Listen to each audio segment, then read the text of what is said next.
Hello everyone, welcome back to my YouTube channel. I am Mounashree. I'm currently pursuing my MBA at Sri Venkateshwara College of Engineering. So this year, in the semester, I have been given the specialization and I have chosen HR and finance. So as I've said in my previous video, this will be my first finance video, and the subject is strategic cost management, and this is the 303 subject. This is the first one, and in this video I'll be talking about the overheads, where I'll be telling you in detail about what are the overheads and what are the classifications in the overheads. So before coming into the topic, let us know where the overhead arises. So firstly, consider a manufacturing company where it manufactures a pen or any other thing. So when the pen or a shirt is being manufactured in a company, there are certain materials, labor, and any other expenses which are being incurred for the manufacturing of those of that particular product, and the cost whatever is being emerged from that particular unit is being taken into consideration for the calculation. The entire and the total cost is measured by this way, and this cost helps us to allocate the pricing of each unit, and the sale price as well as the profits can be determined when the cost is known. So similarly, when we talk about overheads are nothing but the indirect cost. So first let me explain you what is direct and indirect cost, or direct expenses, or indirect expenses, and direct material as well as a direct indirect material. So when we consider an example of manufacturing of a shirt, the main thing, the direct material which is involved, is the shirt material, that is the cloth. So the cloth will be the direct material, whereas the buttons, the threads, or whatever is being apart from the main ingredient, that is the cloth, will be considered as indirect materials. So these are also into the manufacturing of the shirt, and these also make this, when these are combined with the direct material, that is the cloth, this makes an entire product complete one. So a complete shirt is being made. So similarly, this both the constituents of the direct material as well as the indirect material both together form into a single product. So direct material can be directly taken into consideration, that is a cloth, whatever the cost is being allocated to the cloth can be taken. But whereas in the indirect material, we cannot take them we do not have any of the basic base on that. So what we do is that we define in the particular departments wherever it is being wherever it is being, the cost is wherever it is applied, and we take that cost into that department for calculation of the total cost, and there we arrive the total cost. So here, according to the definition given by the CIMA London, so here what it tells is that the overheads are nothing but the aggregate of indirect material cost, indirect wages, as well as the indirect expenses. So all of these when merged together, we get the indirect expenses, or indirect material, or the indirect wages, we get the overheads, and these overheads are very useful in allocating the indirect expenses, in short.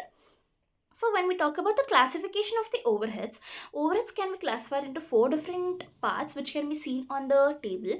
So the first one would be according to the nature or the element. The second one would be the according to the function or functional classification. The next one would be the variability, and the last one would be the controllability. And then the first one, that is according to the elements, it can again be divided into three types, that is indirect material, indirect labor, as well as the indirect expenses. As we have talked in the shirt example, the cloth whatever will be the direct material, and the other things whatever will be coming will be called as the indirect material. Similarly, indirect labor, suppose you are taking a manufacturing of the shoe, the whatever labor is occurring in uh, in the manufacturing can be taken as direct labor, whereas whatever the other packing and secondary packing, primary packing, as well as the polishing, whatever is done at the end, that will be considered under the indirect labor. Similarly, in the indirect expenses, we can say the manufacturing of a pen. When a pen is being manufactured, what are the expenses, like maybe the body of the pen or the ink can be considered as a direct expenses. Many other expenses in relating to the manufacturing of the cover, how the pen is being packed, or any other the labels whatever is being written on the pen, this can be considered into as the indirect expenses. So these are the classifications based on the elements, that is indirect and direct. direct. The next one would be the functional classification, and in that we have three types, that is production overhead, administrative overhead, as well as the selling and distribution overhead. So first one is production overhead. So in the production overhead, what happens is that whatever the indirect cost or materials or expenses, whatever is being emerged or occurred during the price or during the time of the production of the product, that cost will be emerged as the production overhead cost. So similarly, you can all the factory expenses whatever will be emerged in the factory will be termed as the production overhead in short, like the factory rent, depreciation on the factory machinery, and repairs and maintenance, and all of this, and power and lighting and all of that. So these will be considered as the production overheads. Similarly, in the administrative overhead, whatever the costs are being spent on the administrative in the office and administrative purpose, these are considered into the administrative overhead. We have in the administrative overhead, we have the office salaries, the office stationery, whatever we are purchasing, and the insurances on the buildings, and the rent of the office furniture and office stationery, and whatever things, whatever the expenses that are being emerged in the administrative or the office, these expenses are defined under the administrative overheads. The next one would be selling and distribution overhead.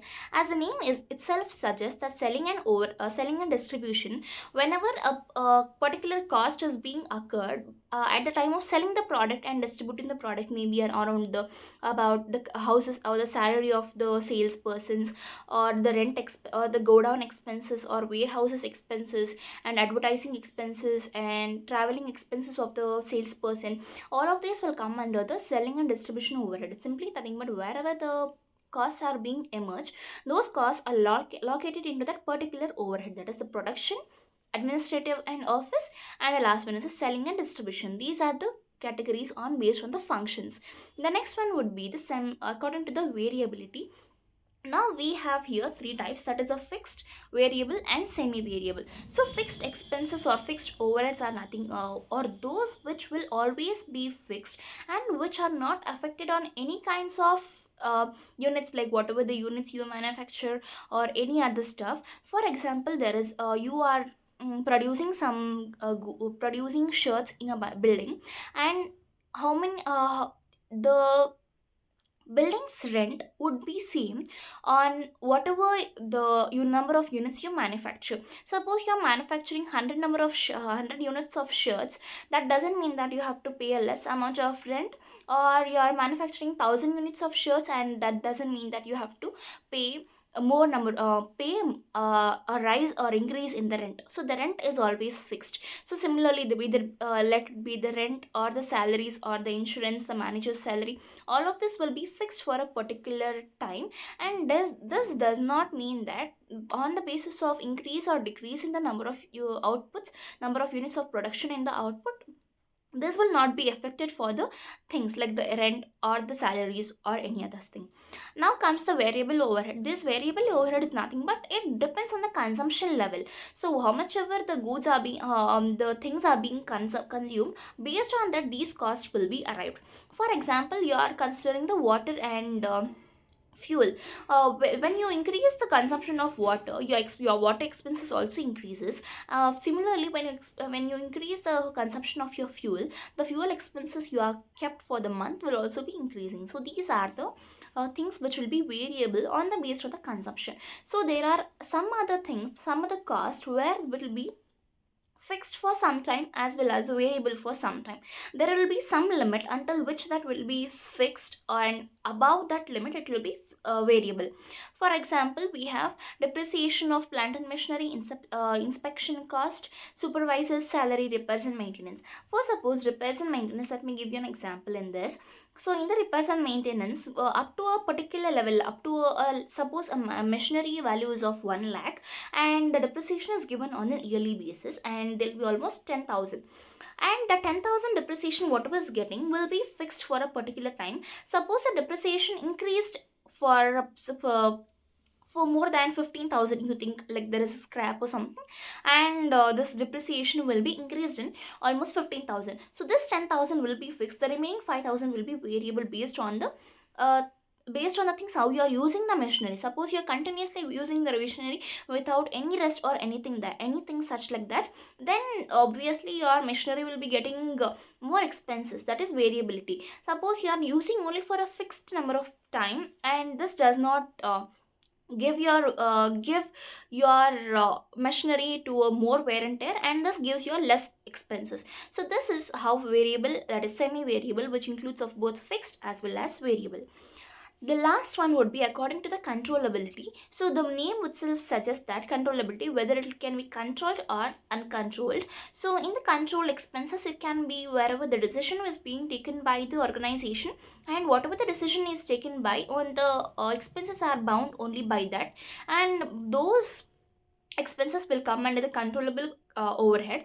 And uncontrollable overhead may be like which are not fixed and which can be uncontrollable, and expenses which arise due to the strikes or any other stuff, maybe like the band, or when workers have created some disturbances in the works and then they're forming some strikes, and from political influences where the politics is being involved in the organization, and the working is not letting go smooth, and all of these which cannot be controlled by the organization, which where the controllability lies outside the organization. So these costs can be termed as the uncontrollable cost, and this can be affecting the organization, and this cannot be controlled, as we know. So these are the different types of overheads what we have seen based on the nature, and based on the functions, as well as the variability, as well as the controllability. So these are the four types of overheads where we can where the overheads can be classified. And I hope you have enjoyed this video. If you have any doubts in this video, please to comment down in the comment box, and thank you for watching the video till the end. Thank you. Bye bye. Take care.